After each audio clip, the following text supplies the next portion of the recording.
My nigga Delta in them pipes.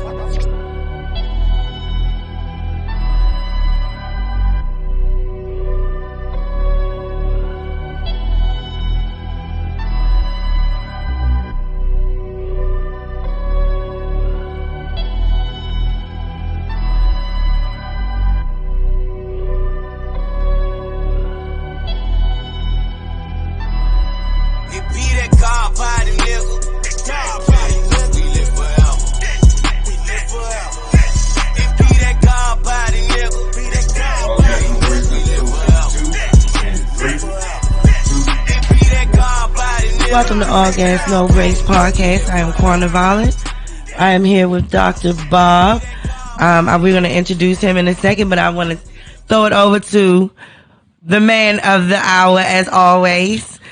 Who is that? Super Saiyan Santi. I'm everywhere. I am every effing where, yo. Hey. If you ain't following me, you missing out. You're missing out. You're missing out. And I am Quanah Violet. I'm on Instagram. I'm on Facebook. I'm on TikTok. I'm on Snapchat. I'm everywhere you want to be. And I'm going to introduce Dr. Bob. Well, actually, I'm going to let him introduce himself. He's a man of a lot of words, many words that we all need to hear. So I'm going to let him introduce himself. And tell us where we can find you, yes, Bob. Yes, please. Your website. All that good stuff. And then you're going to give me Instagram as well, if you remember that. Okay, hi, my name is Dr. Bob. Yes. I'm the stress and pain relief doctor. I want to thank both of you, as well as our audio person, for inviting me. This is an amazing thing to see. I'm happy I drove down from the Poconos to get here, and a 5-hour drive, and it was well worth it. And I have been welcomed, and it feels like family. and so I'm going to keep the intro really short. So basically, I'm from Harlem originally, and I'm a world traveler. I've been to about 70 countries. And but also I am feeling it because, as I said to Santiago and to you, that since 2009 I had the death of over 80 family and friends. So I know a lot of people out there are feeling it too. Yes. And so I've had to walk my talk. I've written extensively about grief and existential grief. So, but basically, I have expertise in easy ways to dissolve stress, anxiety, chronic pain, grief, and importantly, which is something very important in the Black community in particular, prevention in terms of addiction. So, because many of the meta studies show that many people become addicted if they have anxiety because they're trying to numb themselves out. So if you can dissolve the anxiety before, about 75% never become addicted. Wow. And so with that, I just want to say thank you again for inviting me. And I just want to give a shout out to Talib and Corey and Talib's wife and the other people from Afro and Audios who, did I say Corey also? And Corey. And Corey, yes. There were many people. It was amazing, and that's where I met Santiago, and so that is why I'm here. So thank you. Thank you. Absolutely. Man. Thank you for coming. Thank you for coming, Bob. It's been definitely an experience having you at the studio today. Something I'm definitely going to remember. Wow. And we ate good today. We ate good. They ain't to- pay me to sponsor them, thanks so to I'm going to holler at y'all about sponsoring these episodes. Yes, thank you so and much. then I shot your ass out. It was real good. Got to get paid first, baby. It was real good, though. I'm happy y'all enjoyed it. Definitely been a great night. I'm glad I came as well. I'm glad we're all able to be here and meet such a great man that's doing great things and who is such a traveler. Right? I didn't even know. How many places have you been? About 70 countries as a tourist. And that's actually only recently did I understand the power of that, because I was in Fort Lauderdale and I met an American Airlines captain, pilot, and he said to me, "I'm jealous of you. I want to do what you're doing. I was in total shock and disbelief. And I said to him in protest, I said, but you've been all over the world. How could you possibly be jealous of me? He says, listen, I fly from JFK into Heathrow, and it's night. I check into the hotel. Yeah. He said, when I wake up in the morning, I don't even know what city I'm in. He says, but you...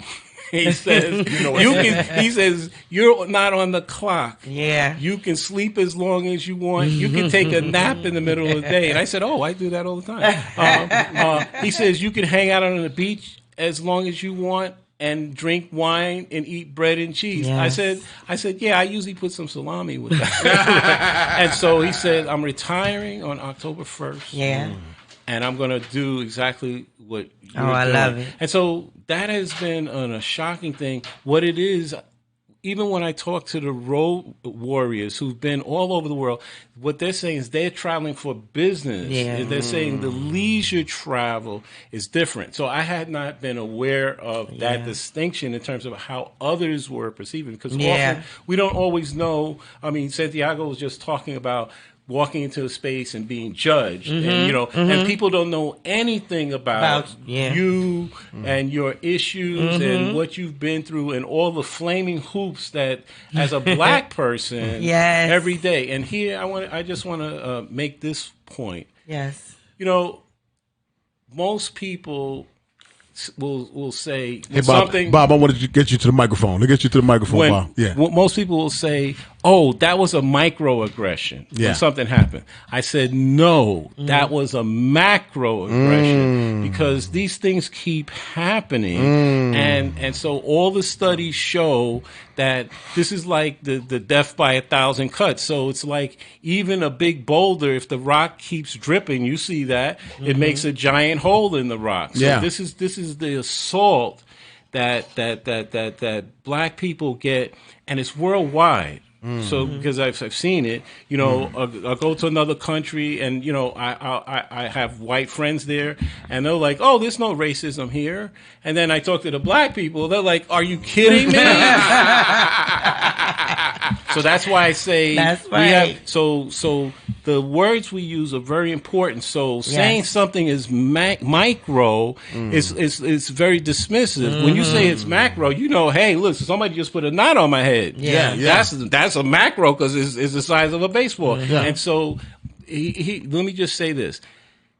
These things really hurt and impact us in a negative way because they're invisible. If you break your leg or your arm, you have a cast and it stays on for 4 weeks or 8 weeks. But now, when you go to the hospital, in 2 days they take the cast take it off. So because the insurance. So it's amazing to me. A person could have open heart surgery and they're home in 2 days, and I'm like, what are you? So they don't keep people anymore. Right. But my point is this: we get assaulted, and that's exactly what it's an assault. Yeah. And so it's constant, it's continual. So a broken leg, a broken arm is physical. Everybody can see that. You can see that. But the hurt that we get inside, you can't see. It's invisible. And so we're carrying that. Yeah. And so what I say, one of the things that we need to, when I was driving down here, I said, what I want to talk about, and the main point on the show, I want to talk about solutions. Okay. So one of the questions I wanted to ask both of you was, Can each of you give me one thing that would help black people cooperate and collaborate together? Because to me, it seems like the issue of trust, because I remember after the Million Man March, that week after, every place I went, brother. Awesome. I have the answer for you. It was awesome. I'm going to give you the answer, Bob. Okay. And I'm going to give you the answer, and I learned this answer recently after having my first child. I enjoy being a black father with my son around other black men that love their children. If we love our families and just pay attention, and we don't think about the other family, just love the one you got, you'll start loving other people's families. Because I get the most head nods I've ever got in my life. Yes.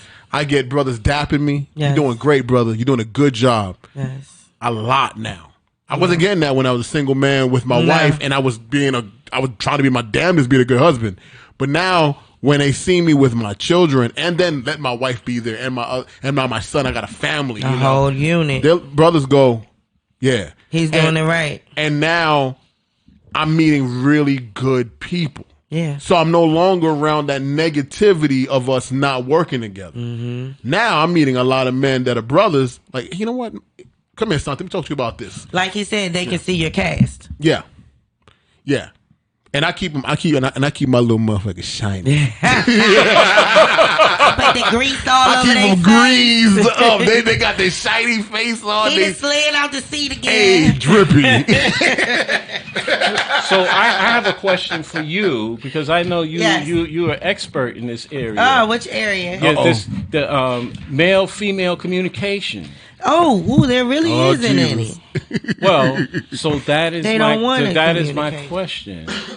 Again, focus on solutions. What would be a way for black men and black women to be able to communicate better and stop the tug of war? A lot of black women don't let men open up. They think of them as soft. If they have feelings or if they feel a certain way about something, they kind of, they do. They can be kind of hard on the black man. So, yeah. They need to let us be human. Be more like human. Yeah. We're all recovering from something, a childhood or a trauma or, not making a swim team. I hate Miss Kim. Hey. You, Miss Kim, making Quan upset for not making that swim team. She must have really hurt you about that. You talked about this before. I don't like that lady. She must have really not. You like swimming. So I couldn't even swim. I just want to dig down because that's why I make the team. Because I see this as critical in terms of black people being able to get ahead. If black men and black women and mental health. Okay. They don't talk about mental health. They don't acknowledge. They just say, Pee Wee just a little crazy. Can I jump in on Put him on the porch. Can I jump in on the black woman, black man thing? Oh, yes, please jump in. I'm going to jump in on that. You know what I feel like also is going on? We got to get past what media is telling us that's beautiful. That needs to stop. Oh, you mean everybody getting snatched? Or just the way you look, the color, the complexions, the texture. Everybody gonna look the same. We need to stop that. No, everybody look the same. And that needs to stop. Everybody look the same. I feel like, there's somebody out there for everybody. I loved in Friday when Miss Pearly, he was like, Miss Pearly had the mustache, and she said, bitch, I know somebody that like it. And then he said, I like the way you got that line And it was his father. And it was his father who liked a woman with a mustache. There you go. If that's what and don't judge the person for what they like. That's it. And I feel like if we as a people, but we don't do that. We'll laugh at somebody for being prepared. Oh, look, it's raining. You be like, oh, look, he got an umbrella. He got an umbrella. And we would make him feel uncomfortable about being prepared. So my question is, so that's very petty. Yeah. So how could we stick a pin in the cultural aspect of the pettiness? It starts from home. Okay. Is that anxiety? Is that not? I'm asking you. Is that not anxiety? No, I would say that's more insecurity and self-loathing. Oh. And so, I on my drive here, I kept saying, I was going to say, Santiago, how deep do you want to go? Because right now I'm at the doorstep of Francis Cresswell's and Dr. Joy, because which they talked about post-traumatic slave syndrome. But wow. But I was going to say PTSD, but I wasn't thinking that. Right. I wasn't thinking that. That's Dr. Bob, son. That's Dr. Bob in the house. So I just told him I can't swim. So deep. I just want to tell this one story. Please, no, Bob, you're here, Bob. Okay, so part of what I've done research on is first person, because I was born in Harlem. My formative years I lived in the projects on the east side, but I never felt like I was from Harlem because never felt like I was embraced by the community. Wow. So part of that wasn't the fault of the community. My mother died when I was 7, so you can imagine that was a traumatic type of experience. So the thing is, fast forward, when I went to college, I became very aware of being around people who identify with being from a place. I'm from this little town in New Hampshire, or I'm from, my roommate was from Youngstown, Ohio. And so I actually felt like this whole. So here's where I'm going with the story. So I had the experience of walking into a soul food restaurant on 125th Street as an adult and sat down, and the waitresses wouldn't even give me a menu. Jeez. And so I had the experience in Hempstead, Long Island. I used to have a favorite soul food restaurant, and then I took my brothers there one Sunday morning, and the owner wasn't there because he was opening a second restaurant. And you know how they always say, when the cat's away, the mice will play. So it was very strange. We came in, usually the waitresses are there and the owner's there, welcome you, but there was nobody except the short order cook on the grill. So I said to my brothers, I said, listen, I don't know what's going on, but let's sit at the counter because the waitress is not here. So after about 15 minutes, I said, I'm going to ask the cook. Yeah, we were sitting there talking for 15 minutes because I was hoping that the owner would come in. So I went like this. I said, excuse me, brother. I said, could we get some menus, please? And you know what happened then? This big brother came from behind the grill waving a meat cleaver. Jeez. And here's what he said. He said, what? You want service like white men? Wow. And I remember that moment because I was so embarrassed because I had taken my brothers. I go, this is my spot. I'm going, this is your spot. So our brother did some weird stuff. So I brought this up because I've experienced that intensity of disconnect within the black community. So back to my question, which is solutions. So that's a little beyond pettiness, right? That went way beyond petty. Okay, so we all have stuff going on, but as you can imagine, I don't want to run into those kind of situations. No. So how can so that kind of stuff is not just happening to me. So I asked that question again. How can we work towards a fix on this stuff? That's a big question, Bob. Yeah, that's the only kind of questions I'm going to ask. I feel like death has to happen. I feel like literally death of that ideology, that time. That's my opinion. I talk, my wife and I, we talk about this all the time. They're like, I think those people just kind of got to go. Yeah, it's kind of like a generational curse, and some of those. I can't hate to be that on. rude or blunt about it. I don't know how somebody would take that, but it doesn't fix ever. It gets worse, I feel, or it gets somebody's always nastier. It gets else. more grotesque. Yeah, and then you see it's older. This youth. I shout out these youth all the time because I watch how they just work together. Sexuality, whatever they want to wear, what a man want to wear, they just don't care. And at first, me being older, I used to be like, that's a little strange. But then I'm like, but they're not bothering nobody. They doing whatever they want. As long as you're not bothering nobody, I think it's fine. Do what you want to do. As long as you leave me alone. Yes, please leave me alone. Leave me alone. Okay. But I know that there's a lot of juveniles right now that are in a lot of trouble right now. They're doing a lot of things to sabotage themselves and the community. What was it? 127 murders in D.C. alone this year. That's crazy. Absolutely ridiculous. That's crazy. That's absolutely ridiculous. That's crazy. I remember one of the murders that I remember in D.C. that really made me go, this is bad. A lady was just going to work and crossing the, Chinatown, the triangle, that little X they got in Chinatown. Some little girl just, I don't know if she either stabbed the lady or shot her in the head, like right there. No. In the middle of Chinatown. I'm just like, you know how many times a day, how often I'm in Chinatown? Imagine seeing that or even being a part. That's just ridiculous. Absolutely ridiculous. It shouldn't be. But I heard something about The reason why a lot of these youngins are getting away with a lot of stuff and doing a lot of things is because the grandmothers are no longer on the porch. A lot of them are scared to sit on the porch. You can't really tell nobody what to do about their child no more. You know, the grandmothers, they in the house now. They scared. They don't respect elders anymore. Are they not getting enough to do? They don't have anybody telling them to do anything different. Resources or seeing something different might make you want to do something different. But a lot of them are just a product of the environment. You know? So, like I said, it starts from home. It starts from home. I grew up in a terrible situation, but through my friends, I seen other ways that life could be.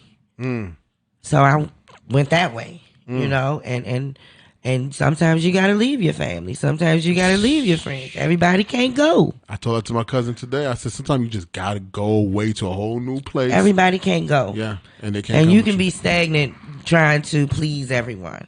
You can be stuck somewhere trying to be something that you're not, or trying to fit in a space you've outgrown. You know, trying not to talk too intelligent around people. I don't want to shrink myself. Is that better to be thought dumb than being dumb up in one mouth and move on out? I'd rather be quiet than to prove I'm right. Say that again. I'd rather be quiet than to prove that I'm right. Interesting. How you take that, Bob? What'd you get from that? This is refreshing because this is the type of dialogue that has to take place. Yeah. Which is that, as I said, we already pretty much know in terms of analysis what the issues are. Right. So is how do we get to solutions? It's like if you have a migraine headache, you're not looking for analysis. No. You're like, hey, listen, I want it gone. Plop, plop, fizz, fizz. Oh, whatever relief it is. And that's what that's what I can do for people. Yeah. And so here. So are these like coping mechanisms, or are they more? It's better than that. Oh. Here's the thing. You know, Maslow's needs hierarchy, down at the bottom is physical survival needs, and then you move up and there's love and affiliation. I've talked about this before. Maslow's needs. I love Maslow's hierarchy of needs. Okay, I believe. I know I'm self-actualized. I know that I'm self-actualized. Do you know that there's a level above that? I do know that. I've been learning about that recently. Yeah, He's reaching for it as we say. The enlightenment, you know. Yeah. But however, I have some disappointment for you. Okay, please give it to me. Give it to me, Bob. Give it to you. Just gave me something. So self-actualization, and it is also known as individuation, and so. But there's a level above that, which is enlightenment. And so if you go back to the 60s and 70s where all these yogis came in from whatever, and so although they may have achieved a certain mental thing or be able to do certain things, like you could bury the guy and he's still alive after 2 days, or, you know, they've got... The issue is that when you look at the record and you go, hey... He may be enlightened over here, but this guy is an absolute jerk over here, or he's a crook or whatever. And so that, for me at least, had been a disappointment, because I just assumed. So even take like Mahatma Gandhi, when you know, he certainly was an enlightened master. Yes, but I heard about racist. the but. Well, not. I wasn't even going there. I wasn't even going there. I heard about the butt. I was like, listen, you know, how old are you, and you testing yourself with naked virgins? Yeah. In the bed? Well, you gotta see. Wait, with your wife in the house? I don't get it. Explain that to me. You went even deeper than. I don't know what verse. I don't know what Psalms that is. I don't want to jump into all that because I don't. But yeah, I understand. And I'm a big fan of Mahatma Gandhi. Oh, words. But I'm just talking about this term enlightenment because we're talking about Maslow. But the reason I mentioned Maslow, because at the bottom is where people are just hand to mouth survival, right? And so we have many black people that are at that level. You know, people homeless, people living in their cars, and not just black people. So one of the things that when the pandemic struck that really grabbed my attention was I was watching TV and I saw this parking lot with 10,000 cars in Texas. And the caption came. They said, "This is the people waiting online at a food bank." Yeah. 10,000 cars. Right, and then they said That's ridiculous. they said that you know, I know I'm skipping around here, but one of the things that to me was very hurtful about the pandemic lockdowns was in the first 90 days, 41% of black-owned businesses went out of business. In the first 90 days. First 90. There's 3 months. a federal report that came out in August of 2020, and it had done research. They said 41% of black-owned businesses went out of business in 90 days because we didn't have the capital and cash flow. 36% of Hispanic-owned businesses went out of business in 90 days. 1.9 million white-owned businesses went out of business. Wow. Okay, and then from March 1st, 2020 to December 31st, 2020, 600 billionaires made $1 trillion in profit. So the thing is, here's the thing. I love capitalism, but it's not a level playing field. Yeah. No, not at all. So the thing is that, and then as everybody knows, when they gave out the PPP money, almost no black businesses got money, right? Right. So I don't want to go too deep on this, but because the thing is, the bottom line Dr. is, Bob. I'm just talking about fairness, Dr. and Bob. that's it. So because we want to get paid, Yeah. right? We want what everybody else No, want. but the bottom line is that we want to get paid what we're worth in the marketplace. But we have had all these blocks, you know. A person could come from another country like India or Pakistan, and they could go to the bank, and next thing they own 7. They got a restaurant. No. They own 7-Eleven. Yeah, 7-Eleven, yeah. With gas stations. With Yeah. gas stations. You know, You're right. and so You're right. so here's the last thing I want to say about this, You're right. because so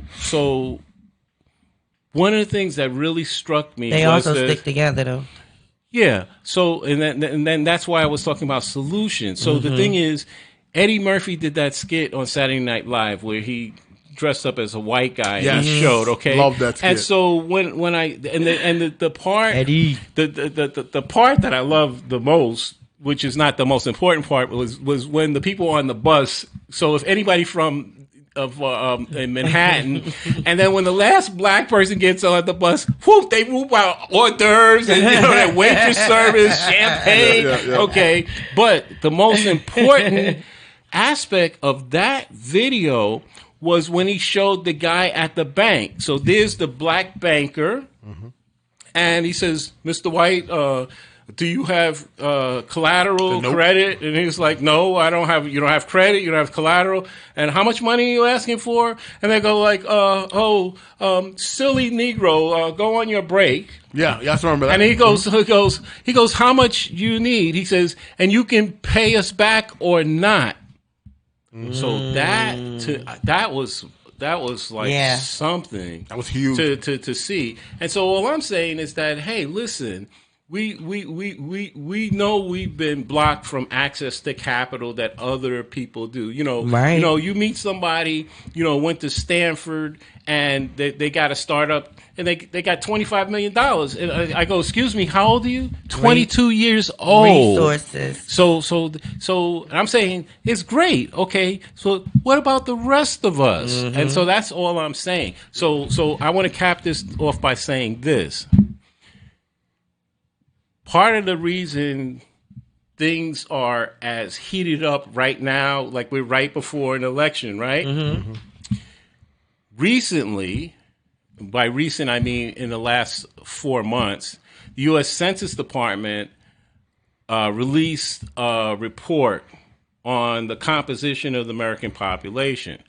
So untampered with, what the report said is that whites are now less than 50% of the population. So the thing is, any thinking person knows, well, that's been true a long time, but for the U.S. Census Department to actually say that.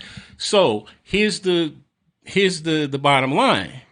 That means that now they too are minorities. So that is what you see, all this anger going on, and all the things that attach to it. Have you seen the reverse racism campaigns they're doing? Yes. And so, and did you see what Clarence Thomas said? So the thing is, so the thing is that this anger. What's interesting, this is like almost a comeuppance in the sense that, when the shoe's on the other foot, no, it squeezes a little tight. So because they know how minorities have been treated. Oh, so they know. That's all I'll say. They know because they did it. But you know what? What did Chappelle say? Come get your nigga lessons. Because COVID, COVID was tough for many, and I'm sorry for those that it was tough for, because it was a rough time.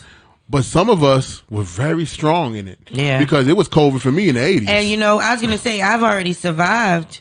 That right? Not being able to go somewhere, not being able to do something, not being able to eat certain things, because not being of able poverty. to have certain things. Yeah, because of poverty. Not a COVID, poverty. A medical emergency, I'm going to survive. Yeah. A lot of people I saw fall completely apart. Scared to go outside? Yeah. I was like, you ever been outside hungry, motherfucker? Shit. Where's it? It was like COVID happened on my birthday. So everything got canceled. Wow. March 20th is my birthday. And you like partying? Yeah. So I like to So turn wait, up so on my birthday. are you Aries or Pisces? I'm Pisces. I'm on the cusp. You're right there. I'm on the cusp. I got an Aries in my house. I'm Aries. You Aries? Okay. My boy's Aries. See? My sister's Aries, April 10th. I don't know what the energy is yet because I'm watching it. But I'm a double Aries. You're double you are? Aries. Yeah. What's the energy of an Aries? My wife are Aries, just in case they don't. Okay. Shout out to my boy Rex Carolus, the engineer. Yo, he eat chicken over there. What's the videotape? And it's chicken. so good. Hey, look, we eat chicken over here. So the number one thing with Aries is that when we get the beat down, we bounce back stronger. The thing that you said, so stress hardiness and resiliency, which is that we don't like having our asses kicked. Yeah. So the thing is, there was a movie called Cape Fear. I remember that. Robert De Niro? Yes. You remember the scene when the guys came to beat him up and they hit him with the crowbar? And he had been working out, and he told him, hit me again. And they hit him, then they were afraid. Yeah. And they ran. Because what I'm saying is, and so that analogy is exactly... All the black people left are strong because they killed off all the weak black people. So during this time that we're in right now, I feel like I know we're at our strongest. I watch it. I see it. I see it in corporate America. I see the black woman. The black woman, I lost my mother 4.5 years ago, but what she did in that short period of time of my life. And now I'm seeing the women that were her age that are alive doing what she was doing. Yeah. Right now, I feel like we are empowered. So if they are the minority, sorry for you. Power up, toughen up. Keep going, Nick Cannon. Yeah, you know what I'm saying? Keep going, Nick. Nicky's giving them Keep babies. Going, Nick. We on 11. And Kiki White, keep going, baby. Keep having the babies. I think she's pregnant again. I'm glad that you brought that up. I just want to give out my deceased father. My father passed away unexpectedly when he was 90 years old. Wow. And what I'm thinking about is the trajectory, okay? Because over time, I have met black people who came from families that were never enslaved. But my family had been enslaved. And I've met people even with my same last name and so you could see their trajectory. Generational. And so the thing is, I want to give props out to my father because his father was a sharecropper, right? And my father's father died at the kitchen table when my father was 12 years old. Wow. And so my father was able to leave North Carolina and come to New York and do well and pass the torch. But I used to ask him, I remember this was in the late 80s, and I asked my father, I said to him, my father was cutting the grass in Westchester, and I said, Dad, I said, what do you want to be when you grow up? Right? That's what I asked him. And he said, what do you mean? I said, well, what when you reach the level of success that you have in your mind, what will that look like? And he surprised me. He says, I'm already successful. He said, I came from a small rural town in North Carolina where the white people told me I would never be anything. He says, now I'm in Westchester County, living across the street from lawyers and doctors. And he says, and my house is paid. Okay. Check, please. So, and he says, I have 3 sons that got a good education and have never been in jail. That's right. Everybody's goals are different. And so, at that moment, I was like, wow. Oh, School me. So what I'm saying is, in terms of heroes, we have ordinaries, like you said, the grandmothers. Yes, their grandmothers, the aunts. Yes, because all of those we have that tradition. Yes, and what you just said, that's being lost now. Yes, and lost. So that's a tragedy. And so unless that changes, it's going to get really bad. It's getting bad. Paul, you got to ask Dr. Bob a question.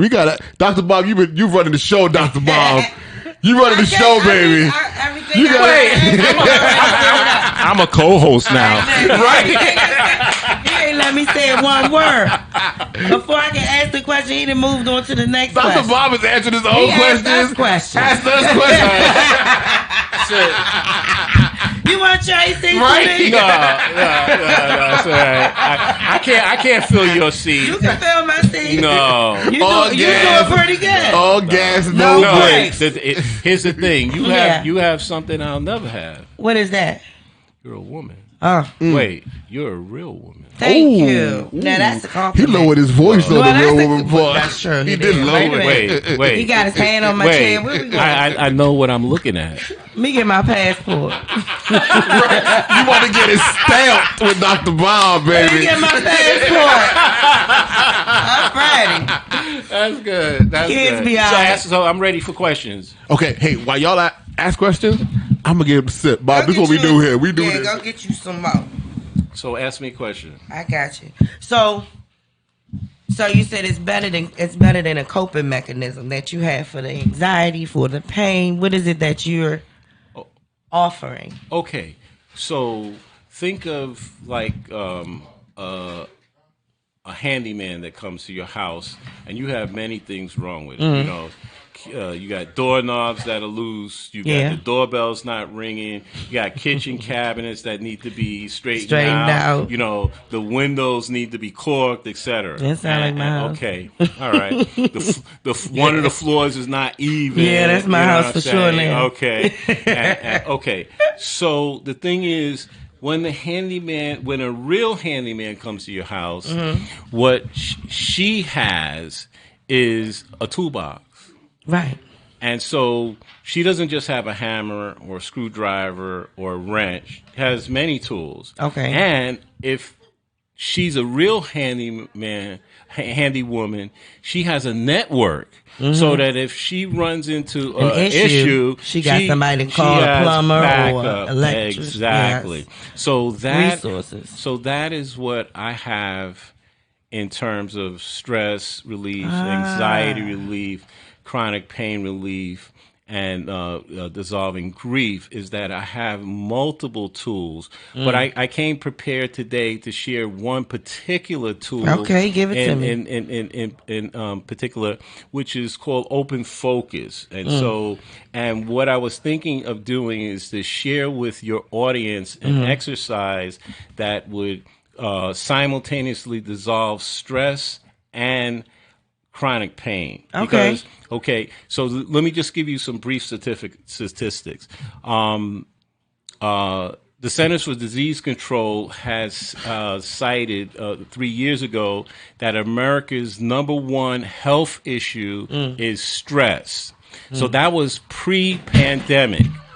So we know post-pandemic that there've been an epidemic of suicides of first responders, and it's just the levels of depression among young children and teenagers. Yes, I've seen that, et cetera. And so you don't have to be smarter than a fifth grader. I love that TV show where to know that for many people, they are close to burnout. Mm-hmm. Okay. Yeah. So the exercise I will do will address that to start dissolving that stress. And then also pain. Okay. So recent studies pre-pandemic showed that in the United States, about 100 million people had some form of chronic pain, low back pain, arthritis, neck pain, foot pain. Surprisingly, a lot of people have heel pain and pain in their feet. And so as you can imagine, knee pain, etc. And so worldwide, it's pre-pandemic was about 1.5 billion people have some form of chronic pain. So now, again, this is a lot of people on narcotics. Post-pandemic.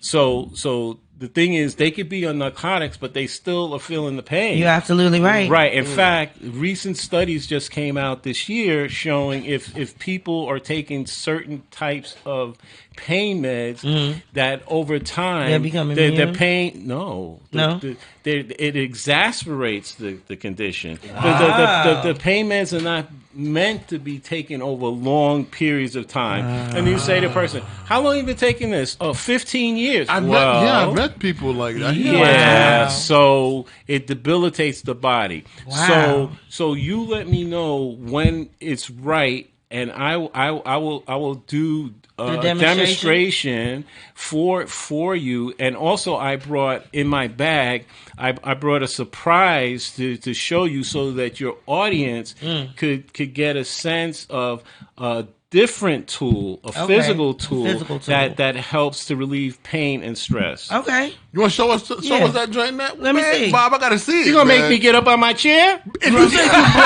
brought it, Rex going to bring it. Rex going to bring it. In my bag. Rex bringing the bag over. You know, Rex takes the whole purse to start the car.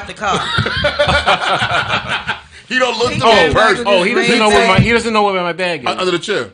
He got it. He got it? Oh, man, that's the engineer extraordinaire, He didn't know where it was because it was hidden, right? Yeah, okay, good. Rex know his Can studio. I show off my bag? Show it off. I went Soul Train. Hey. Soul That's Train. what he was just Soul talking Train about. crew. Train. Yeah, but it's from the cruise. Yeah, the cruise you were telling me Right, about. You got to show it to the camera. Show it to the camera. Okay, this way. There you go. We got the Soul Train bag. You went on the Soul Train cruise. We was there talking about. I saw Peebo Bryson and Gene Carn. Oh my God. He had a good time, y'all. Okay. Clearly. I was just talking about Don Cornelius. Yes. Okay, so let's see if I can find. I like how smooth Don Cornelius was. Oh, man. They're good mix too. He was That's exactly how it'd be. That hesitation. Way too smooth. Let me go off camera because I don't want to pull stuff out of my bag that's not supposed to be seen. I can see some stuff in there. Bob just got back. I have my underwear. Go off camera, Bob. Don't worry, we talking. Hey, yo, let's talk real quick about rest in peace to Takeoff, right? Hey, man, absolutely. Rest in peace to that young brother. Absolutely senseless. I wanted to talk about that because I like that group. Yeah. And if you like hip hop and you followed hip hop, that was a powerful group in hip hop. That was definitely a loss right there. That man, and he was the quiet one. For me, I felt like that was just absolutely senseless. I keep it real with you. That was my favorite one. Yeah. I actually liked him the most because I liked him too. Mama, I was like, no one could I felt his mama, yeah, yo. I felt that. He's gonna be missed. He's definitely gonna be missed. Love this album. I love this music, man. And the group will never be the same. Never be the same.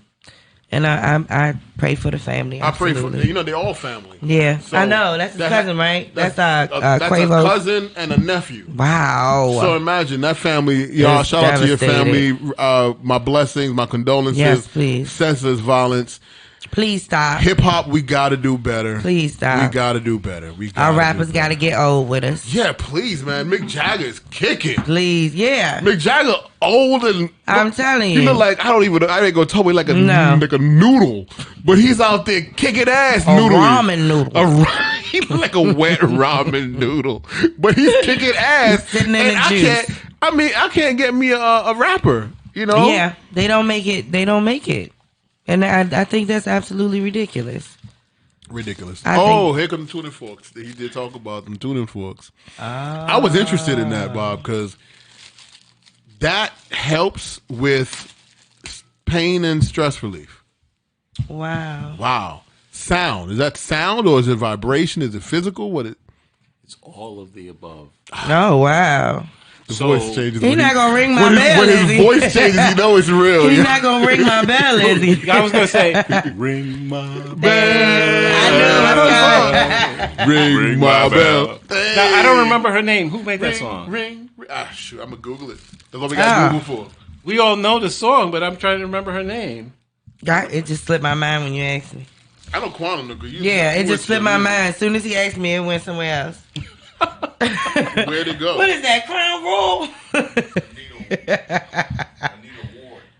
Anita Ward, yes. Yeah, there you go. I have that album, the LP. Shout out to Rex Carolus once again. Yeah, Quick on the draw. He already knew. Phone like. Psh. So we ready. We ready to see what this is all about here. Okay. All right. So here's the thing. If I said to you, you could get 1,500% on your bank account, would you say yes? Would you take that deal? I don't know what 1,500% is. Interest. Oh, yeah. I'm like, what? Wait, you're interested, right? No, I need to know. Right. Exactly. I wouldn't just answer that yes or no. I would need to know what you mean. Okay. So I don't need nothing else in my bank account. So other than money. Is that me putting it in or taking it out? Oh, okay. So here's the thing. So these for the camera, so that they can see. I want to hold them up. Okay, these are tuning forks. These are biosonic tuning forks. This is the Otto 128. This is the Otto 136, and these are and the camera's right there, Bob. Yeah, I'm sorry. And these are kinesthetic tuning forks meant to be placed on the body.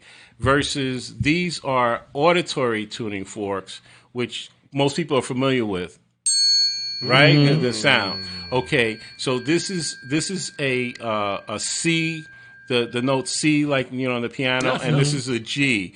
But when they tap together, they make a harmonious sound. So I'll start. Okay, so the reason I mentioned the interest rate is that, let's see. I got to make sure I get the right one. Okay, this tuning fork here spikes nitric oxide. They all do, but this one spikes really well. They did research at SUNY Westbury in Long Island, and the neuroscientists found when they used the tuning forks with certain cell cultures, it spiked the nitric oxide. Okay, so people that are gym rats know what nitric oxide is, but the average person, if I say nitric oxide, they don't have any idea what I'm talking about. Right. But if I say, do you know what Viagra is, and do you know what Cialis is? They go, right? Do we know what those are, right? I know what that is. Audience, do we know what that is? They know what it is. Excellent. So nitric oxide is the signaling molecule that allows Viagra and Cialis and those type of medications to work. Without the nitric oxide spiking, they wouldn't work. So we know what that does. This tuning fork does the same thing. It spikes the nitric oxide. So don't go there, please. Yeah, let me put it on the tip and see what it does. So here's the thing. Nitric oxide is a wave. Okay, it's a wave, goes up. It has a still point, and then it comes down. I like that. And so the thing is, when you have pain, stress, anxiety, grief, etc., anywhere in your body, that means your nitric oxide level is flatlining. So everybody knows flatline, like heart attack or brain. Not good, right? So what happens is that when you use this tuning fork and you place it on a place where you're having pain or you have stress, etc., it gets the flatline wave to spike again. Oh, and wow. so when it's spiking, you feel better. Okay, and so whenever you're experiencing joy, your happiness, bliss, etc., your nitric oxide is spiking. Right. It's also called puffing sometimes. Okay, so here's the thing. Many people have sinus issues, especially in the black community. Because I know when I used to go down to South Carolina, whatever.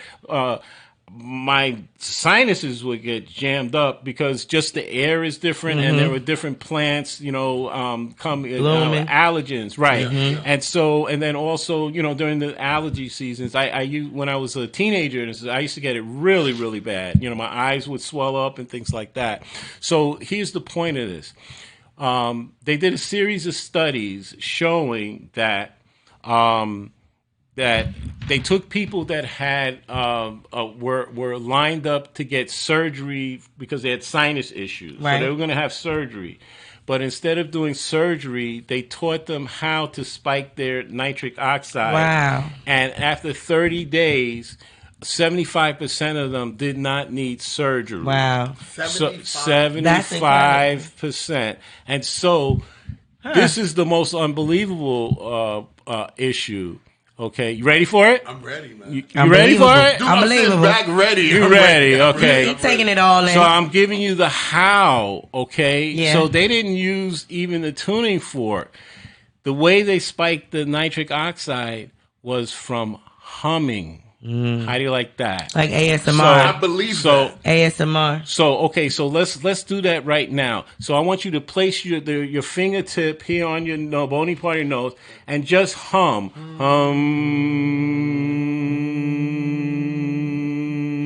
Is that why the monks do it? That makes sense. Boy, you just went deep. Boy. Yeah, that made too much sense. You was thinking over there. I'll answer He's that. cheating. He was thinking. I notice myself when I'm feeling like I'll hum tunes to myself just to get past certain things. And so you see, he's in the advanced class. I didn't move him. Always. He already went to junior high school. Always. Past it. So here's the Always. thing. The really good news is that you could do regular humming, or you could hum your favorite tune. The result is the same. Wow. And then to answer your question more specifically, it's something I never thought about, but the monks did a lot of chanting. And so basically the chant is a vibration. Yeah. Especially when you do it. So, there's a lot of research showing when the music is 60 beats or lower. Yes. And so Yes. it changes your brainwave pattern. It also changes your breathing. We're audio engineers. Okay, and so anytime you're breathing from the diaphragm, it's called deep diaphragmatic breathing. Usually that generates a theta brainwave state, and so what that is like think of like right before you fall asleep, right? Yeah. So you're going to sleep, you're not asleep yet, and you'll get like these images. Those are called hypnagogic images, and that's a theta. That's a certain brainwave state. So I'm not going to go deeper than that. But when I'm saying the point is, it's very beneficial in terms of acquiring new information, and the brain is resetting itself. So the bottom line is that when you hum, okay, or use these tuning forks, and then place it on where the pain is. Yeah, but I'm just sticking with the sinuses now. Okay, sinuses. So I'm going because I'm going to demonstrate it to both of you. Okay, right. Okay. I want to put so you can feel it. So what you gonna put over here? I can feel the tuning fork. I'm just going to put it right here. You gonna put it where? On my face? Your nose. Oh, your right nose. here. Gonna put it on my nose. Yeah. I'm a good boy. I'm just using tuning forks. I'm a good boy. Okay, all right. So can I keep this on or should I take this off? Take it off. Take it off so you don't hurt. So you don't trip over anything. Okay, good. So I'm going to demonstrate here because I want to come in front of you, and what I want to do is. Make sure you can see it. Okay. No, from the side. I guess. All right, so let me stay here. There you go. Just turn your chair. There you go. Right. Okay. Yeah, that's better. And this way, I can actually keep on my There you headset. go. Okay. Good. All right. Okay. So I want you to just close your eyes. And so the way that I work is. I like this. The opposite of how we've been taught. We've been taught that life is hard, relationship is hard, and that unless something's hard that you're striving for, it's not worth it. So that can be true, but it's not necessarily true. And so that's why I asked the question before the show started. Would it be okay if life got easier? So if I showed you a different way rather than doing things the way that maybe you did in the past. So I don't know if you have any sinus issues, but the thing is, what I want you to do once I finish is to just describe to the audience what your sense was and then what your feeling sense is, okay, from right now, okay? All right. So this is the Otto 128 Biosonics tuning fork. So I tap the tuning fork on the base of my hand, and I'm going to place it on a sinus.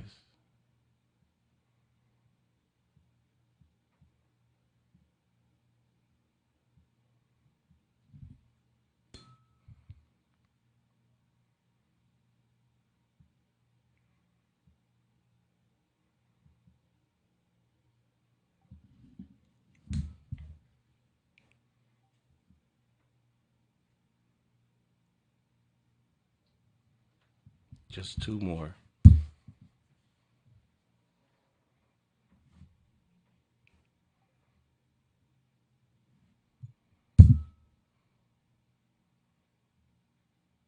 Okay, one more.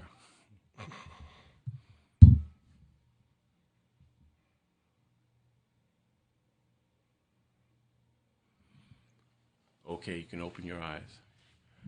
So, It's first vibrating. Right. So, first question is, do you feel different? I do. Okay. So, do you feel better or worse? I feel better. Okay. How much better? Rated on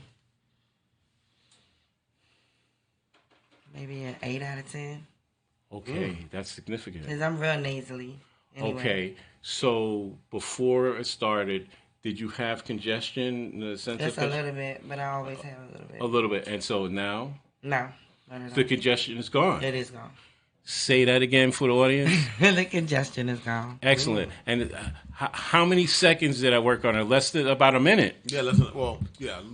Right. Yeah. So normally when people would do the humming, you would hum for about 30 minutes. So like, you're washing the dishes, doing things without. So you just humming your favorite song or whatever. It so definitely feels different though. Wow. Yeah. And you can feel it. Does it feel like it's releasing? Like It's hard to tell what it's doing because you could just feel the vibration on your face, and you're kind of concentrating on that because your eyes are kind of moving a little bit. But we're moved by waves. Yeah. As human beings. So I That's could what definitely music is. feel something happening, but not sure if it was just a vibration. So or the not. bottom line is that you feel better, I do. and the block that you had before Right is gone. here, it's gone. Wow. That's it. So now I'm coming to you. Okay. I'm gonna take my glasses off. This is the first time I'm taking my glasses off. I say go for it. Okay. So I'm going to come behind you so that to the side. So they can see. Okay. All right. Okay. Good. All right. So I want you to close your It's eyes. the coolest thing I've ever And- seen. I really feel like. And the whole thing is, this is a situation where less effort gives you greater benefit. Mm-hmm. Okay. Just kind of relax.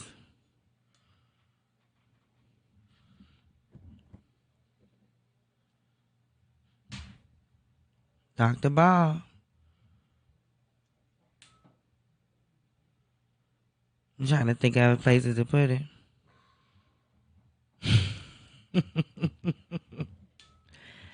Definitely never seen anything like this though.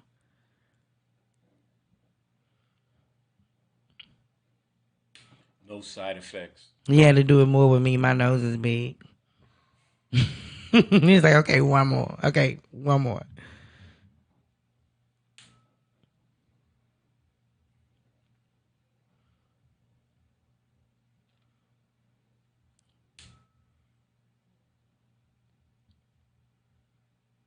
That's so cool.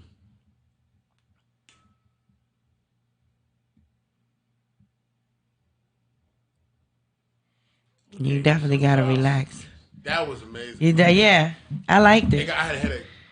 You did? I had a headache. You mean before? I had a headache before all of this. Yeah. And it relieves, like, a I'm headache. trying to tell you. Oh. I had a headache. I'm trying to tell you. All day. All day I had a headache. See? I took Tylenol. I took like 3 Tylenols and a Midol.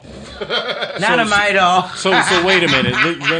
Let me see if I understand you correctly. Not a You're Midol. telling me when we started the show you had a headache? I had a headache all day. All day. And so your headache is gone? My headache is like diminished. Or a lot. diminished. Yeah. Diminished. Okay, so you see I have 2 other forks here, right? Mm-hmm. Three other forks. I'm going to Okay. ask you how Where you I gonna get some stick that forks. one? Okay, yeah, I sell them. Okay. He said, I'll sell them. Okay, so here I have in my hand here. This is a Biosonics tuning fork that vibrates at 136.1 hertz. So I mentioned the frequency. For people that are aware of the Schumann resonance, and there's multiple Schumann resonance, but the Earth, one of the main Schumann resonances is 7.8 hertz. So here's the thing. You are probably familiar, and people in the audience are familiar with people that meditate and Yes. chant. And one of the most famous chants is the people say Om, right? They go Om. Let's do that. Om. Now notice when you're saying Om, you feel the vibration here now. That makes sense. Increase your awareness. Okay. That makes sense. This tuning fork is tuned at the perfect ohm frequency. Okay? Wow. So the inventor of this tuning fork is one of my mentors, Dr. John Bilal of Biosonics. He was on my dissertation. Shout out. He was my dissertation outside reader. Wow. And he's on my committee. And so, now we're good friends. And, I've been... I first became aware of the tuning forks in 2010, and he and his wife Thea, they're just amazing people. So the thing is, I'm going to demonstrate to both of you, and then you can tell the audience what your experience was with this. So if you think about when a person's first learning how to meditate and say Om, but this does it automatic for you. Okay, like I said. And where do you stick that one? I'm going to show you. Oh Lord! Did I close my eyes again? No, you don't have to do that. But it released my Yes. my tension. But But mine was right here. When you do close your eyes, you immediately start to generate alpha brain waves. And so why that's important is think of like when you were in school and you were daydreaming, right? Not paying attention. We know you never did that, right? Right? I still and do so that's a very relaxed kind of state. So when you close your eyes, that's why I asked you to close your eyes, because it immediately starts to lower you from a beta brainwave state down to an alpha. And so then when you add this to it, it makes the job easier. So you take your headphones off. So let me just show you what I'm going to be doing, right? So I don't want to scare you. She ain't scared, Bob. You're not as scary as Frady Cat. Well, sometimes I am. You know what I'm saying? I got to know which way the car is going, because I don't want to go towards a cliff. No break. Okay, so what I'm going to do is I'm going to tap the tuning fork on the palm of my hand like this, and then I was just going to place it near your ear. Like that, about 2 inches from your ear, and then you will hear the sound. I'll do one side, and then I'll do the other side. Okay. But this is so. What is happening is that the way the sound will be going into your auditory cortex, and then it starts to change your brainwave pattern, and then what I want you to be able to describe, if you can, is the difference in how you feel. And this would be for anxiety, PTSD. This is just general meditation. This is just a feel that. So imagine. So my question, Bob. Right. I like yoga. I'm a yoga guy. Yes. So if I'm doing my yoga, after I do all my stretch, I could just ohm it out. Okay, so let me give you the ground on which this is all based on. Okay. So all of these techniques, whether it's yoga, massage, reflexology, ideokinesis, floating, I like the floating isolation things. What they do is generate an elevated relaxation response. So the original research came out of Harvard, and where they actually described what happens. So your cortisol gets what it does, it rebalances your neuroendocrine system. So we have multiple systems. So we have systems called the parasympathetics, and then we have the sympathetic nervous system. So sympathetics will generate cortisol, adrenaline, and noradrenaline. Yeah. So if somebody's coming to you down the street with a knife, your adrenaline, your heart's pumping and stuff like that. That's your sympathetic nervous system. Versus, when someone kisses you lightly like that, you start your oxytocin spikes, your dopamine spikes. Yeah, I know what that is. Your serotonin spikes. Yes. Okay. And so I want to just mention this because this is something that very few people know. And then even the people that know, they don't like to talk about it. No, this is news to me. Especially if they are hardcore scientists. So usually they don't like to talk about the feeling. It's supposed to be third person objective, right? But what we're doing is first person. You're feeling, and then you. So this is qualitative research, okay? But the thing is, what I do is I can do the qualitative combined with the quantitative, because I can say, so tell me before we start, which is what I'm going to do with the exercise, okay, on a scale of 0 to 10, 0 being no stress, no pain, and 10 being unbearable pain, unbearable stress. So when you finish, you can describe in words what your experience was, but you can also say, well, when I started, my pain was 8. And now it's 0 or 1 or 2. Well, Bob, I'm gonna ask you to, when you perform that test, perform that on Quana. Because I have some questions for you, Bob. Yeah. We haven't been able to ask you no questions. No. You've been schooling us all day. The whole time, and I'm just taking it all in. And it's beautiful. But we're not going to stop here, Bob. You got to come. You say you're going to come back? I'm going to hold you to it. We're going to do a series. Yeah. He told me that. He said we're going to do a series. Why not? And what I would like to do in that series, if you don't mind, I like to bring others in. So they can hear you. Like young folk, entertainers at times. And this is, if because you ask me, this I would is love what's to needed. get your take. Yeah. To have a Dr. Bob. Right. With all gas, no brakes. Talk to some of these people. I think it'll be amazing. I think absolutely. It's amazing for me. He's blowing my mind. It's blowing me away. So I haven't been able to ask you anything. Please perform that test, and then I want to ask you a question because we talked. You and I spoke a lot before you got here, and I said I told my wife, I said I'm not going to ask Bob all these questions yet because I'm going to waste content. That's true. Okay. All right, let's go. All right.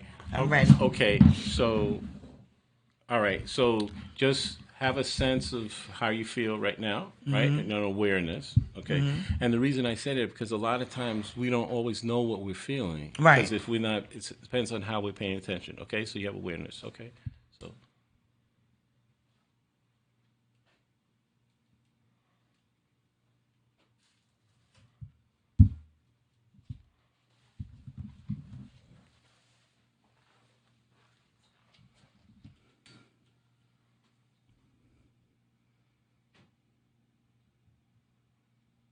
You know, she switched her hair to the side. I can't help it. Just one more over here.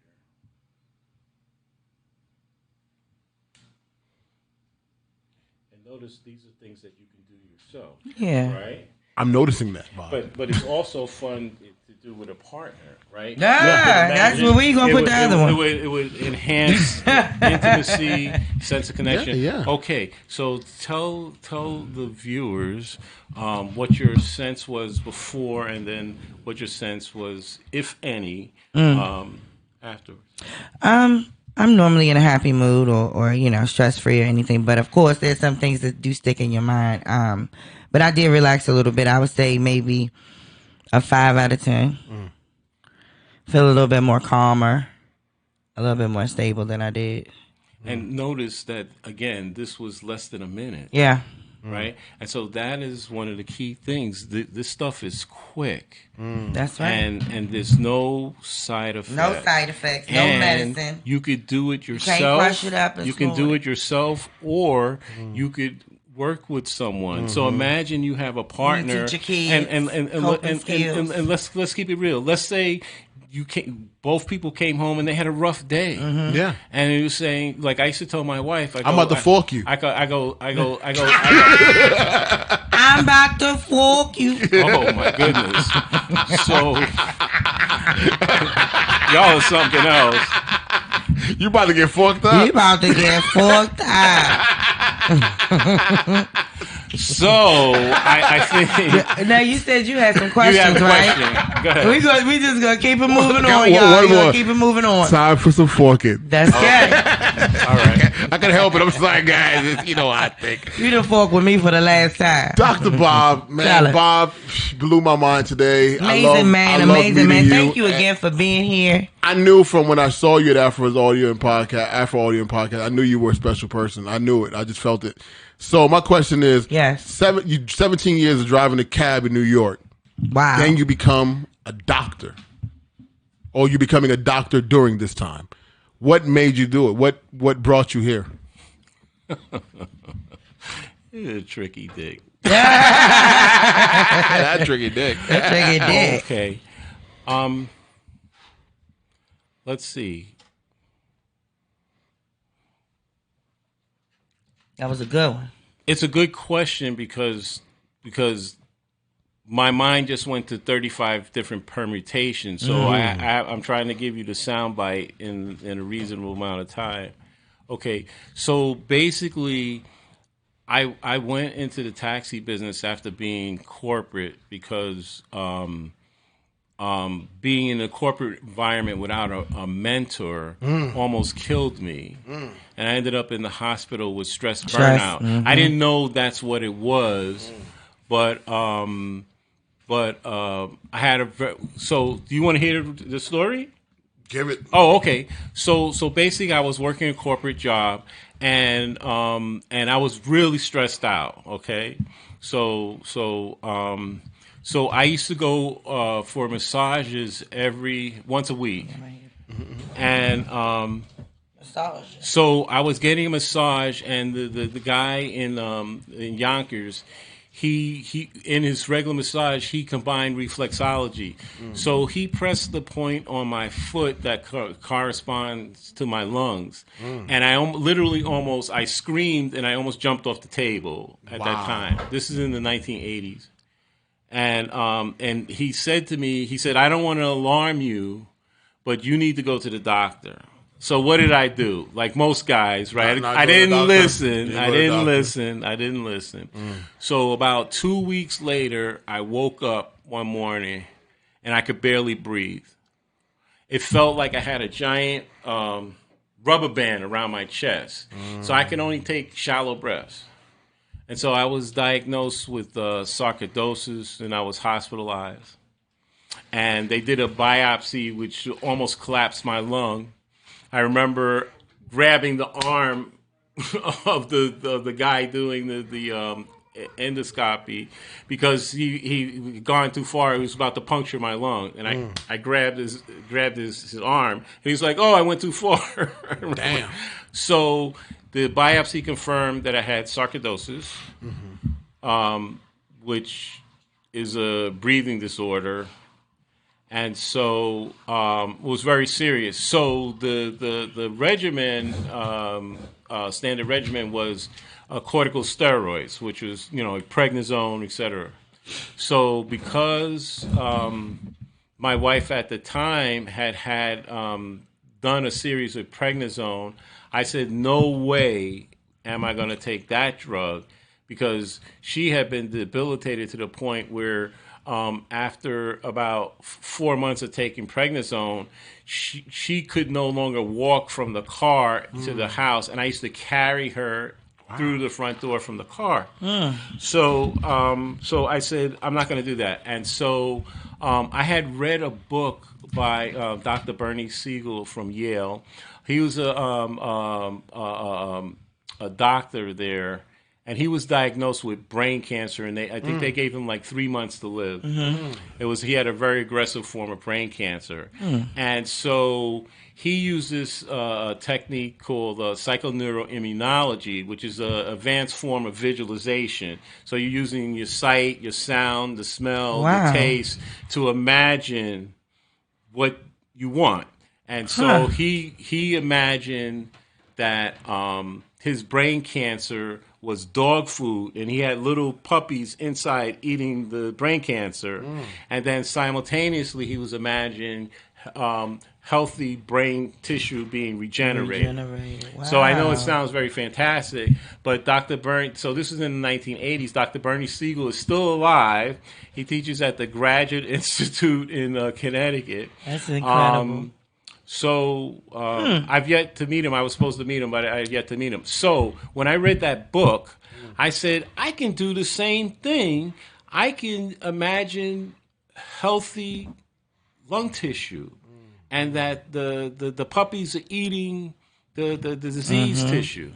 And so I asked the nurse, could she get me a medical book with photographs of the lungs. And so she did. She brought that, and then I studied that, and that's what I did.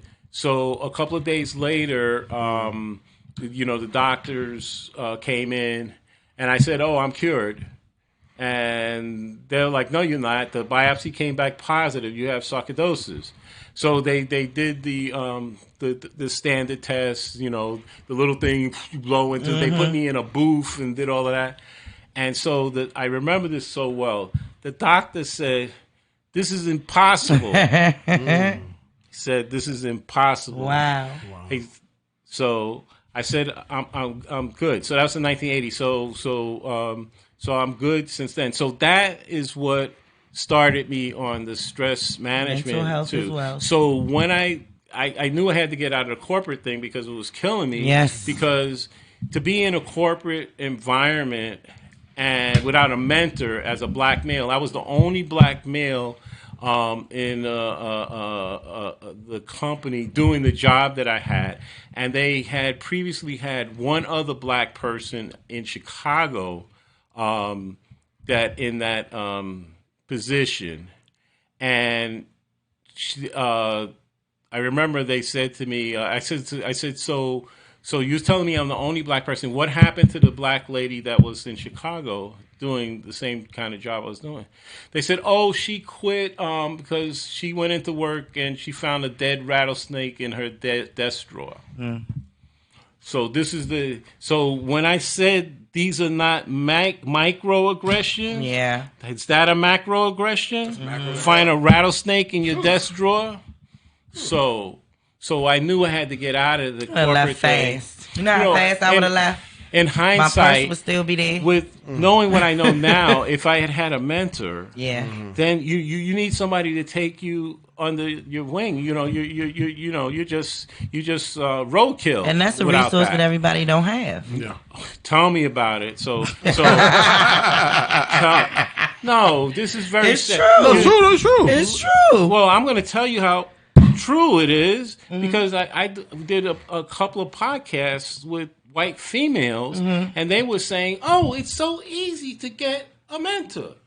Well, really? And I remember, and I said, "Not if you're a black male." No. So they don't have any idea. It wasn't her fault. But what I'm saying, I remember being so pissed off because every time I went to a black guy to ask them to mentor me, they didn't just throw me under the school bus.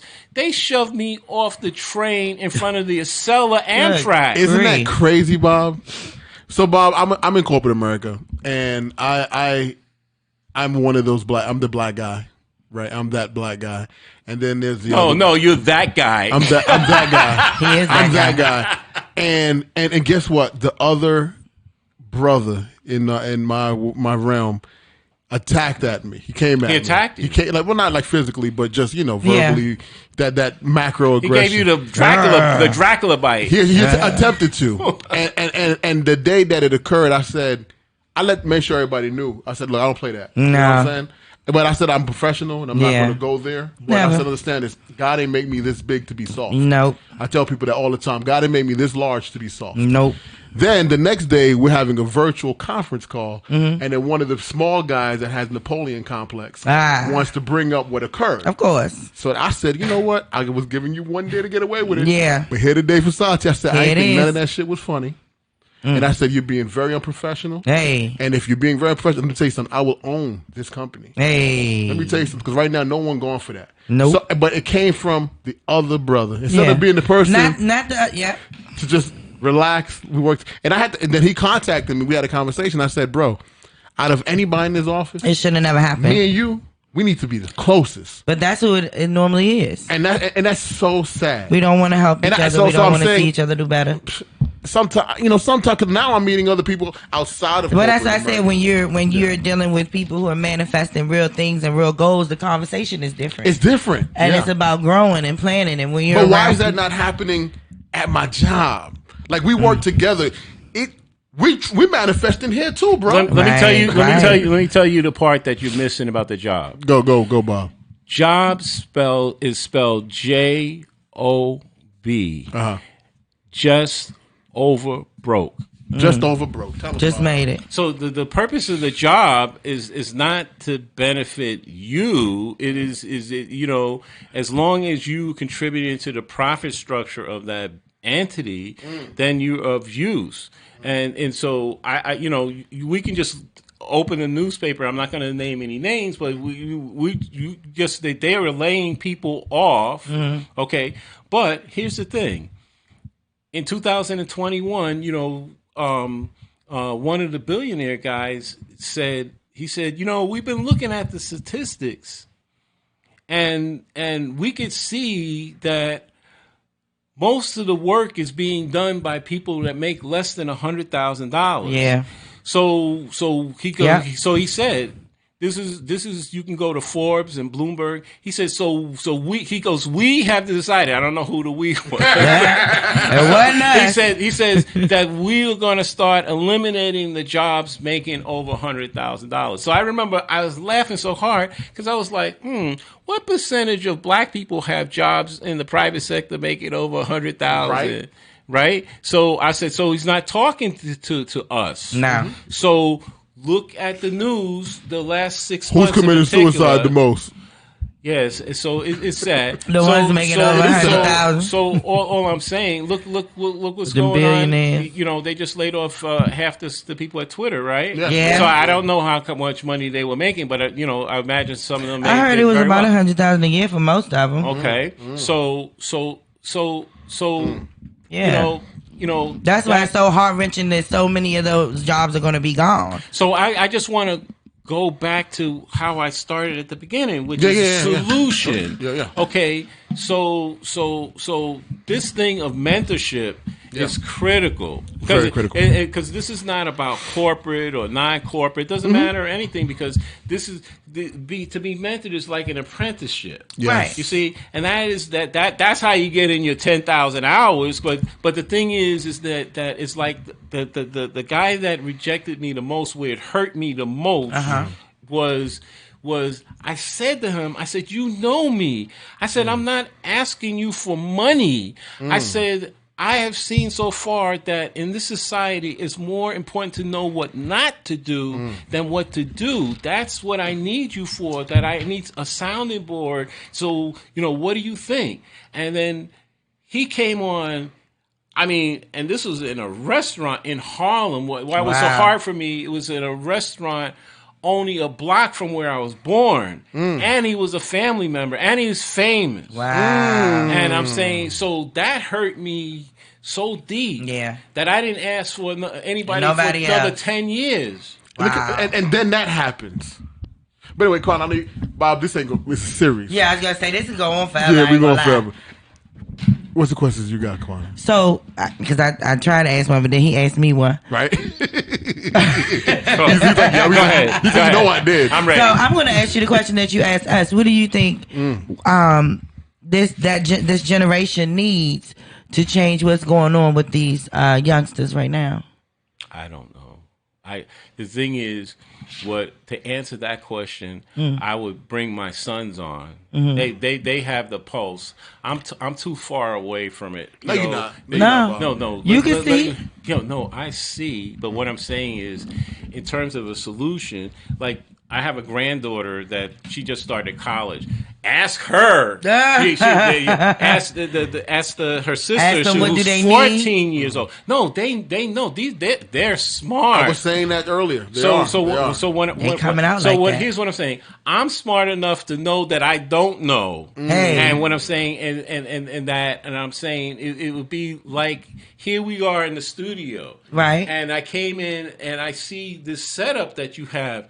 Why would I ever pretend to think that I can learn possibly the soundboard, the lighting, the this and that? I don't have aptitude for that. I mean, I could struggle for 25 years, but why not get somebody that has they have the juice? I feel exactly. So to answer your question, what I can tell you. And so this is something here's something we could do. We could do this.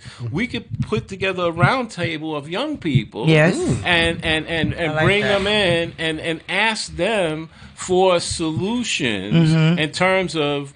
So, for example, the reason I know it will work, I remember there was a teacher who said that. Actually, this teacher was my brother, the one who just recently passed away. He's a master teacher. So. His approach to teaching was he said he spent the first 2 weeks getting the behavior right. And he said he told all the so-called bad kids, listen, you come into my classroom with an A. That's right. I don't care about your past history. And he said, then you work your way down. Yeah. But he said, there's no dumb students in this class. All right. And then what he did, I thought was a master stroke, which is, I think, the young people. He said to the people, okay, because they had certain goodies that the students wanted. Like they would, at the end of the year, they would take them to the ranch for the weekend, Friday, Saturday, Sunday. You could ride horses and all that. So the kids loved that, 5th, 6th grade. So that's a big carrot, right? Okay, so what should be the punishment? So class, what should be the punishment for Billy? Billy is going to prevent the class from going to the if thing. You fail, we all fail. Right, and so then Billy, what should be a punishment. Right. And Hey. so that he found that worked. Now it didn't work at 100%, but a lot of time it worked 95%. Because sometimes there's some knuckleheads. There's nothing you can do. You nothing you can do with They might them. be dealing with something beyond what Right. you know. So that's why I was saying the At home. younger people are, like you said before, are really smart. They really are. They are. Okay? Our kids are really, they're not just smart, but they're also creative. Very creative. So you're talking about high intelligence, high levels of creativity. Mm-hmm. So the thing is, it could create a fusion reaction. Mm-hmm. So this is what I'm saying. And then that cross feedback, because, again, it's like somebody saying to you, listen, Santiago, you better do it like this guy. Yeah. How does that's rubbing your fur the wrong way, right? I'm completely going to do it the opposite way. Right. So so this is what I'm saying with the young people. Sometimes we're saying, it's the approach. Just right. What I'm saying to ask is say, listen, I noticed, Dad, you're so good with your thumbs and stuff. I don't know how they move their thumbs like that. Like I When I'm mad, I can too. Right. So the bottom line, what I'm saying is, I think our children, and especially the teenagers and the college age, they know a lot because they've seen too much. They saw they didn't always have like a childhood because they were exposed that smartphone exposed them stuff and way too much. And the That's TV, they're seeing stuff at 9 years old, like my granddaughter. I came in, she was 11. And I asked her, I said, "Oh, so what's your favorite TV show?" And she goes, "Stranger Things."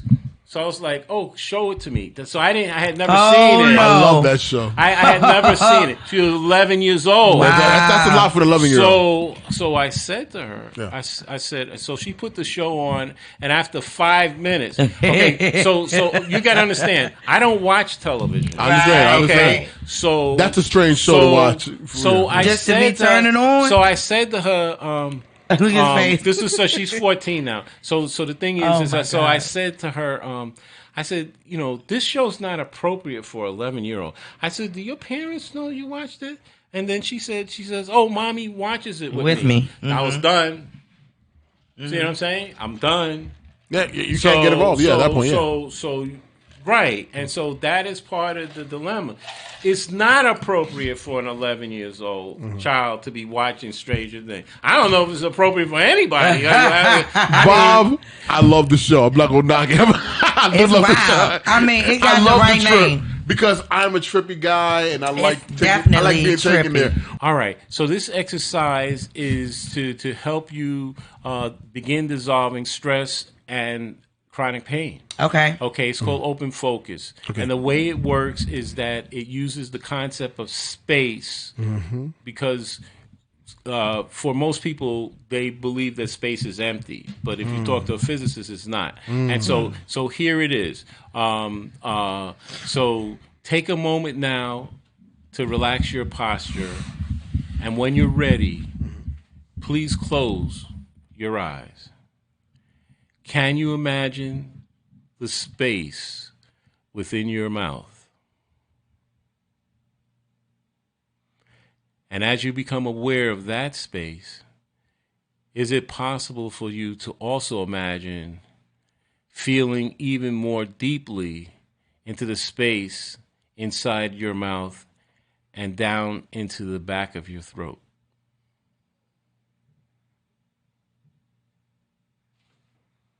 Can you imagine the space inside your left ear? And equally and simultaneously, is it possible for you to imagine the distance between the space in your left ear and the space between the fingers of your right hand?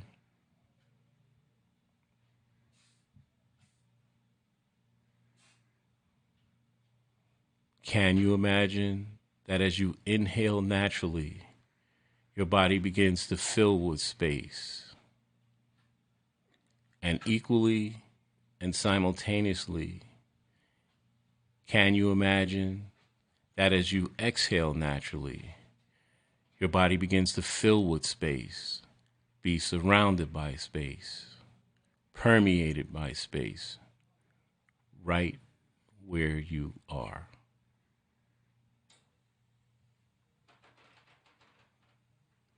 Can you imagine getting a sense of the space in which your stress exists?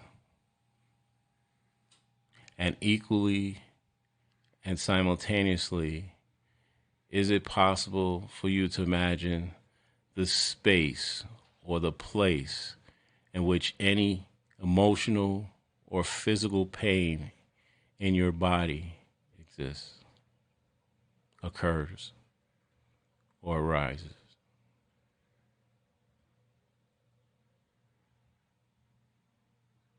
Can you imagine approaching the edge of your pain and your stress?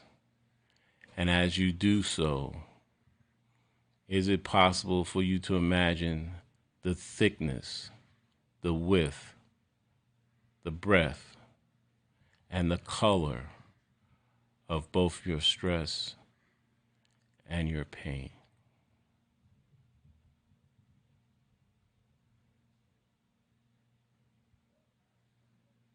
Can you imagine feeling even more deeply into the space in which your pain and stress exists, bathing your attention in your stress and in your pain,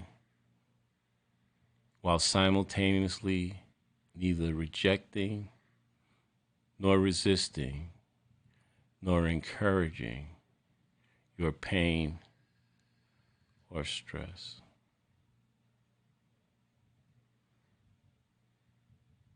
Can you now imagine opening your focus of awareness to include any remaining pain and stress you may be feeling, or any sense of discomfort in your body or mind, and also have an awareness of the space inside this room,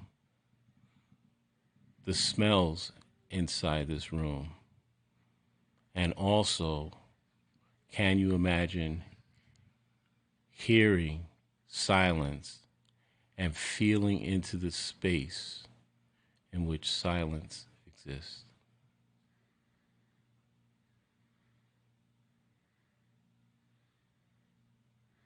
Can you imagine repeating this exercise 2 or more times per day? And each time you do so,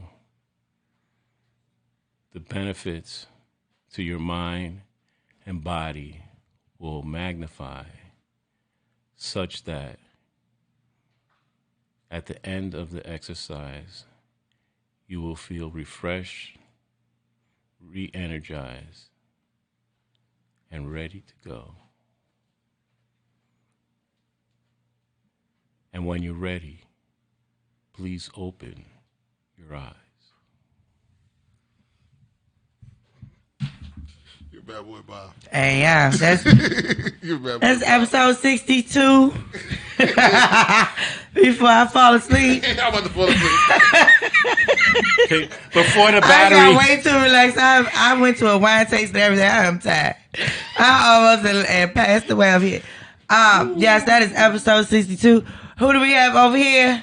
Bob, you gotta tell them where we can find you, Bob. Yeah, we gonna start with Bob. Where can we find you, Bob? I'm sorry. Okay. Yeah, Bob. I didn't even know you were talking to me. Bob. I was still in the zone. Okay, my website is www.stressfreenow.info. So that's stressfreenow.info.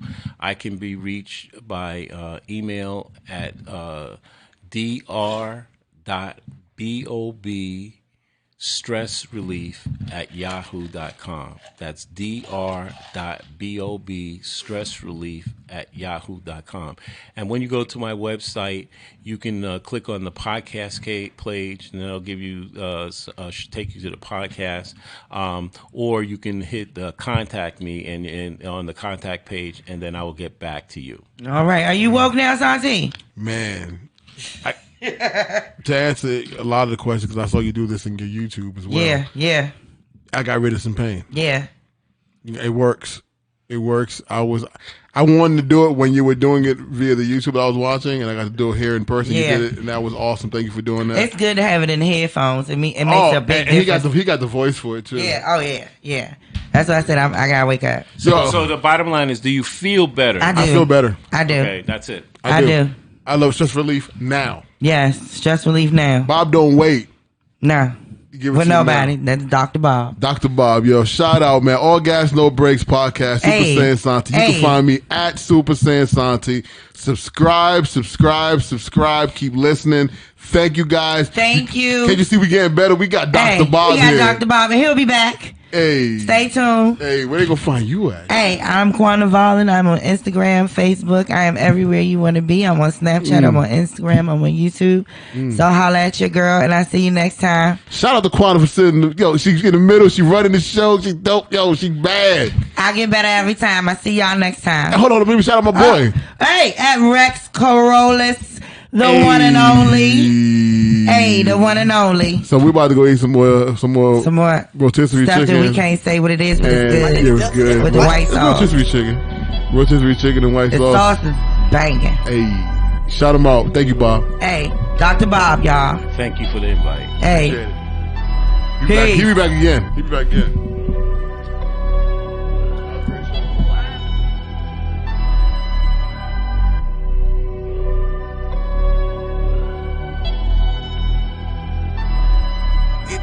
God body nigga.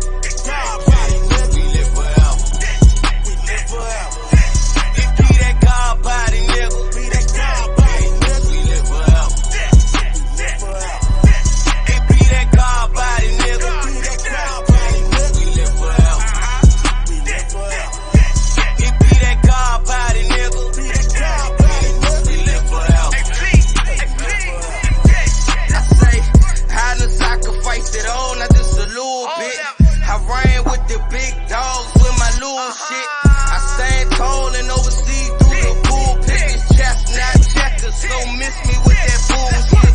It's full throttle, nigga, loaded with a full clip. A king's flying brush, give it to him with every gesture. Yeah, it's God body, nigga, nothing but the truth. Yeah, we made men, big body gorillas in the suit. Yeah, straight masking for you niggas in cahoots. You niggas couldn't measure up, even if it was written true. Yeah, if a nigga knew better, probably do better. But I'ma keep them laced up and I'ma stomp through this weather. Yeah, now let's rock, non-stop, I'ma shoot my shot. Hey, go hard or go home, nigga will claim the spot. That's why we sitting at the top of this throne and let a nigga catch his crown while he starts wrong. Yeah, and watch these niggas crash and burn, just wait a butter turns. Hey, life for living, less you hear, man, you live and learn. See, time will tell you really you swell, or nigga you a rat or you a snake. Y'all got similar traits, that's why I switch up the play, cause a nigga can't trust them. These niggas steady bluffing, put them in a mix and rush them, man. That's why I stay humble, free to live in every emotion truly. Stick in my lane, we blowing through, we let God body nigga. God body nigga, we live forever. We live forever. It be that God body nigga. Be that God body nigga, we live forever. We live forever. It be that God body nigga. Be that God body nigga, we live forever. We live forever. It be that God body nigga. Be that God body nigga, we live forever. We live forever. More time to the sundown. Open up my third eye, keep the Glock close now. Don't fuck with the God. Humble your niggas, the king of the jungle. Beast mode, y'all know I'm here for.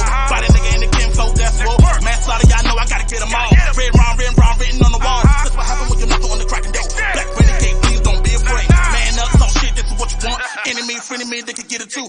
No love in my heart when it come to this. Dark side and the kinfolk. fuck with the bull. Dodge the flow and I'm back on the killer spree. Smell blood in the air, who can it be?